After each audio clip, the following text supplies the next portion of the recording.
Well, as I mentioned, we've got this issue about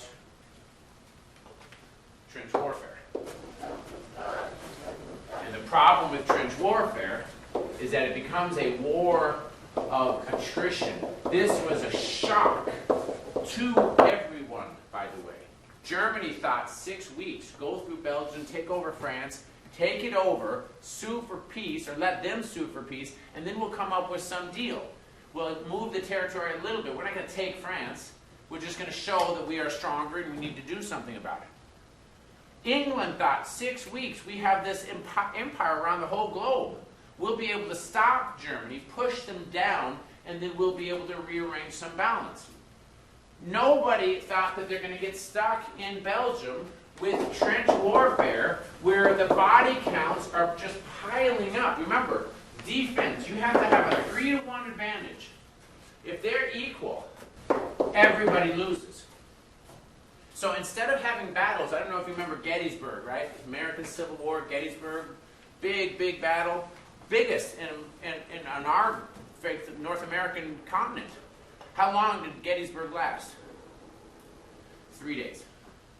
That was the norm for every war prior to World War I. World War I, you have battles that are lasting 9 to 12 months. And then once those battles are done, they just simply move the line somewhere else. Unbelievably bloody. Not only do we have machine guns firing back and forth, but we end up throwing poison gas. And what's the problem with poison gas? You have no control over it. So you shoot it over there, and then because we're talking about a distance between here and the high school, the winds come back and it comes right back and kills you.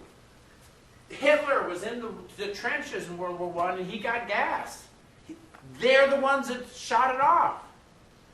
Very bloody. So the only solution that Germany has U-boats. What is a U-boat? It is an underwater boat. And so what they're going to do is they're going to go to England and they're going to try to isolate England by putting a cordon around it. In 1915, right after the war starts, they start blasting ships. Well, who is sailing to England? Us. Everybody, all sorts of people, but yes, us included. And in 1915, a very famous ship sank. What is the name of it? Lusitania. Now, it's very important that you understand this. Okay? 1915. Why is that important to understand that date? What date isn't it? It's not 1917. I'm going to correct a misconception. Lusitania does not cause us to go into the war. It's 1915. It's 2 years earlier. But it is a big deal. The Lusitania is a British ship, 1,200 passengers on it, and a couple of hundred are Americans. So Americans lost their lives because of this German U-boat. So the United States, because Americans lost their lives, say, hey, remember those Hague conventions from the Netherlands, the Hague, the rules of war? The rules of war says you cannot shoot non-combatant ships. Lusitania was a passenger liner. No military on this. The rule says if you come up to an unmarked plane, or excuse me, unmarked ship, you can stop the ship and you can inspect it. And if you find contraband is something that is illegal, some weapons, right? If it's weapons, then it's not a non-combatant ship. If you find weapons, then you have to let all passengers off. Give them all if there's a big passenger ship, you have to have lifeboats. Put them on the lifeboats, then you can sink the ship. If you find no contraband, you've got to let the ship go. Those are the rules of war, and the United States was largely instrumental on it. This is why the United States says, we are neutral. You should not be shooting any of our ships. We're going to be trading, we're going to be talking to people, we can sell wheat, we can sell whatever we want to. If you don't want us to sell guns, we understand that, but we can sell anything else. And we can sell them to Germany, right? We are neutral, we are not in this war. When the Germans sunk our ship, we demanded that Germany stop this process because it's violating international law. what does Germany respond? No. No, they say yes. This is something you need to understand. Germany of World War I is not the same as Germany of World War II, largely because of this instance. Largely because of this instance, they say, okay, we won't. We'll go up, we'll go to the ship, we'll pop up, we'll say, are you an enemy combatant? Now, pause for a second. These are submarines. What is the advantage of a submarine? It is stealthy. Okay? Submarines have like zero defense and heavy attack. So we go up to the big ship and we say, hey, are you an enemy combatant? And the big ship says, yes. Boom! Submarine is gone. And in fact, Germany was losing hundreds of submarines. But why? Because they were following the law. The rule of law. We do this for most of the rest of 1915 and 1916. And Germany says if we continue to do this, we will never be able to blockade England. If we cannot blockade England, we are never going to stop this attrition. And in the end, we are the ones that are going to starve, and England will win. So right towards the end of 1960, the beginning of 1917, Germany announces it's going to resume unrestricted war. Now, they know that this is going to cause the United States to be very upset about this.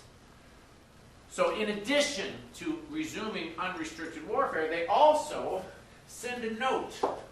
Remember, here's the United States, and here's Mexico. And if you remember, at one point, there's Canada, right? At one point, Mexico owned a part of the United States. Now, how many people were there? Not very many with the Mexican-American War. This, by the way, was in 1848 is when we finally took this over. So it's been, what, more than 50 years. Germany sends a note to Mexico and says, if you attack the United States from the south, when this war is over, we'll give you back all those territories. This is called the Zimmerman telegram. It's called the Zimmerman telegram because remember, it's a telegram, right? So how do telegrams get from from Germany to the United States? It's very funny. No satellites, right? No radios. There's actual cables, and they go under the ground, under the water, and they go to the United States. And of course, they get intercepted. And who intercepts it? Well, of course, England intercepts it. And what's the very first thing England does? Is show it to the United States. Why would the United States be interested in this Zimmerman telegram? Because essentially Germany is saying, go to war, and we'll back you. Which means that for all intents and purposes, Germany has declared war on the U.S. When you combine that with the Zimmerman telegram, with the unrestricted warfare, what does that mean? Remember a long time ago I said the United States has never declared war on another country? It's true. We've always recognized that a state of war exists. These two things prove it. Not only have they made a pact with our neighbor to declare war on us, but they've also told us that if they see any of our ships, they're going to blow it out of the water. How much not war is this except that this is war? That's why we get in there. Very important question. The United States is happy that he kept us out of war in 1916, but when we find out about the unrestricted warfare and the Zimmerman telegram, and we combine this with the fact that the Germans seem to be aggressive, and in fact the Zimmerman telegram and the unrestricted warfare seem to affirm this, what is public opinion 4 months later? Jumping in this war. People are running to enlist. Running to enlist. That's why we enter. Now this is very, very important. Really important, and not all of your textbooks do this. Now, my first book was on this subject. So I read all of these missives. Missives is a letter, another $5 word. all of these communications, okay, missives between these groups. And basically, if you read why the United States enters the war, the United States is not entering on the side of England. The United States is entering against Germany, and this is very important, to protect the rights of neutrals. Who is the biggest neutral? We are the biggest neutral. But what about all these other folks in our Western Hemisphere? If Brazil wants to trade with Europe, what is it likely going to have to suffer? What about Africa? This is this concept of the rule of law. And the reason why I emphasize this, and oddly enough, the reason why your textbooks usually don't emphasize this, is this explains why we entered in the war. What reason is not included in here? Imperialism. Because we're not an imperial country. It was imperialism that caused us to not want to be in the war. We don't particularly want England to win. We want both of these guys to stop fighting. We're in it because the rights of neutrals have been violated. That's why we get in. Does this make sense? Now, next question. Why don't we pass the Versailles Treaty?